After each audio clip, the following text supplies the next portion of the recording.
Buat kalian yang udah pernah nonton review manga One Punch Man Season 3 di channel lain, tidak dianjurkan untuk menonton video ini. Karena video ini dibuat untuk project review manga One Punch Man lanjutan dari Season 2 sampai manga terbaru. Dan mungkin penjabarannya sedikit lebih detail dari channel lainnya. Tapi jika kalian belum pernah nonton dan pengen dapat review dengan gaya penyampaian yang simple, nyaman, dan mungkin mudah dipahami, silahkan tonton video ini sampai habis. Oh iya, jangan lupa pas nonton pakai headset, earphone, atau sejenisnya ya guys, biar feel-nya lebih dapat. Thank you!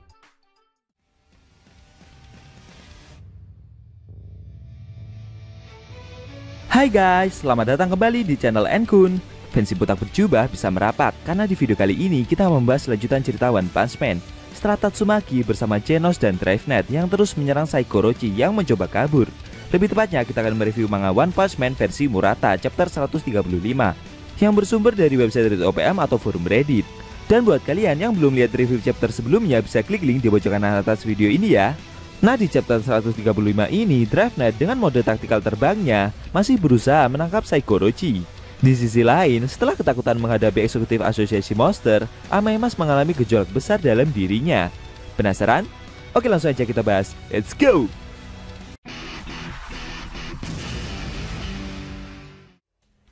Di awal scene kita diperlihatkan kejadian 5 menit yang lalu. Asal mula kenapa Drivenet bisa mendapatkan tenaga untuk mengejar Saikorochi. Saat itu Tatsumaki yang sedang bertarung sengit melawan Saikorochi di puncak tower markas asosiasi monster.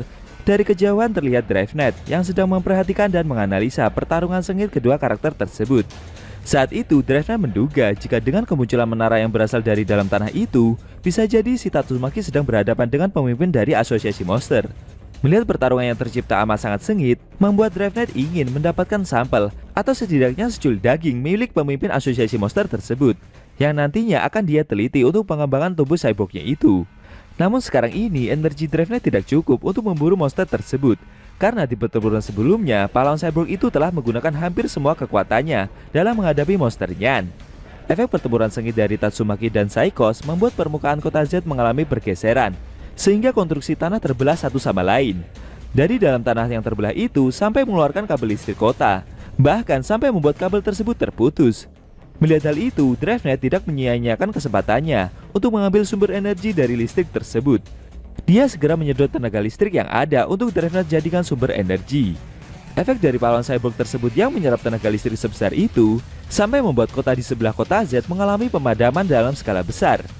Setelah itu, scene kembali ke cerita inti, di mana ada Drivenet yang terus mengejar Saikorochi mode pesawat jet dan menembaki si monster tanpa henti. Sedangkan di permukaan kota ada Amaimas yang terengah-engah dan berkeringat ketakutan. Sepertinya pahlawan tampan itu masih trauma setelah berhadapan dengan Farrell Ugly ya guys. Amaimas merasa kecewa karena pada akhirnya dia tidak bisa melakukan apapun selain menutup mata dan berteriak seperti bayi saat menghadapi eksekutif asosiasi monster sebelumnya. Pahlawan artis itu tidak menyangka jika dia masih belum bisa mengalahkan kejelekan dari lawan yang dia hadapi. Niat awal Amaimas kenapa dia ikut dalam misi penyerangan ini adalah karena dia ingin mendapatkan sorotan dari publik sebagai pahlawan artis. Namun sayangnya nasib berkata lain. Setelah itu Amaimas melihat para pahlawan yang ada di depannya. Terlihat seperti Zombie Man, Puri-Puri Prisoner, atau Samurai maupun Bigot yang menatap pahlawan artis tersebut dengan tatapan dingin mereka. Amaimas yang melihat hal itu tidak terima dengan apa yang mereka lakukan. Amaimas mengira jika para pahlawan tersebut bisa menatapnya seperti itu karena mereka mendengar permintaan pahlawan artis tersebut saat berteriak meminta tolong kepada Tatsumaki saat berada di dalam markas asosiasi monster sebelumnya. Sambil berkeringat dan menutup mata, Amaimas menahan rasa malunya itu. Dalam benaknya, pahlawan artis tersebut semakin emosi.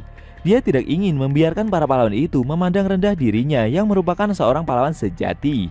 Bagi Amaimas, tatapan yang boleh para pahlawan itu tunjukkan kepadanya adalah tatapan kecemburuan saja. Setelah itu, Child Emperor mencoba menghampiri pahlawan artis idola tersebut. Dia merasa jika kondisi dari Amaimas sedang terlihat buruk. Menurut bocah jenius itu, sebaiknya Amaimas ikut pasukan garis belakang saja untuk beristirahat, dan sisanya biar para pahlawan lainnya yang mengurus. Mendengar ucapan barusan, Amaimas malah makin emosi. Dia tidak terima jika seorang bocah sekalipun sampai mengkhawatirkannya. Dalam benaknya, pahlawan artis idola itu makin tidak terima dengan apa yang terjadi. Ego yang Amaimas miliki sangat tinggi, karena dia tidak ingin dipandang atau terlihat memalukan di hadapan para pahlawan. Terlebih dia adalah pahlawan sekaligus seorang artis idola. Sambil tertawa dan tersenyum, Amaymas mencoba untuk menerima saran yang Child Emperor berikan. Mendengar hal itu, bocah jenius tersebut merasa lega. Dalam benaknya, Amaymas yang masih emosi berat itu bertanya-tanya. Dia penasaran, apakah staf Sekigahara juga mendengar keluhannya saat menghubungi Tatsumaki sebelumnya? Amaymas merasa jika cerita tersebut sampai terdengar ke markas asosiasi pahlawan, maka posisi dan reputasi yang dia bangun selama ini akan benar-benar hancur. Tiba-tiba muncul sifat iblis yang keluar dari dalam diri pahlawan artis tersebut. Dia berencana untuk membunuh para pahlawan itu setelah pertempuran ini selesai. Dan jika ada yang menanyakan kematian para pahlawan tersebut, Amaymas akan bilang kalau yang membunuh mereka adalah seekor monster yang licik. Tidak lama kemudian, Yayan yang merasa kasihan kepada pahlawan artis itu menghampirinya. Dia bertanya, apakah Amaymas baik-baik saja? Mendengar pertanyaan itu, Amaymas langsung teringat akan masa lalunya. Kalau dulu dia pernah mendengar perkataan serupa dari Blast, sang pahlawan kelas S peringkat pertama, yang saat itu telah menyelamatkannya dari serangan seekor monster. Setelah teringat kejadian tersebut, Amaymas langsung menutup mata dan secara mengejutkan malah membenturkan kepalanya ke reruntuhan dengan sangat keras. Yayan yang melihat hal itu meminta Amaymas untuk menenangkan diri. Setelah membenturkan kepalanya sampai berdarah, sambil tersenyum Amaymas berkata kepada Yayan untuk tidak perlu mengkhawatirkannya. Dia merasa jika pakaian yang ia kenakan hari ini sepertinya tidak cocok dengan keadaan yang terjadi. Yayan merasa jika karena salah pakaian itulah yang menyebabkan Amaymas jadi bertingkah aneh seperti itu. Pahlawan artis tersebut kembali berkata jika dia hampir saja melupakan hal yang mendasar dari sebuah fashion, yaitu tentang pengendalian diri.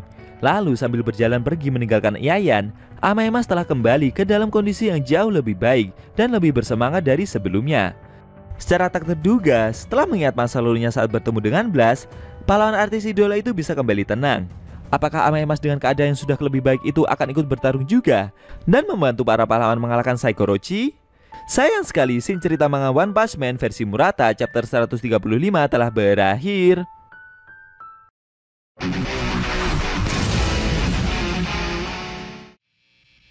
Oke guys, itu tadi review manga One Punch Man versi Murata chapter 135 yang ending scene-nya memperlihatkan Amaymas yang kembali tenang setelah mengingat masa lalunya saat diselamatkan oleh Blast.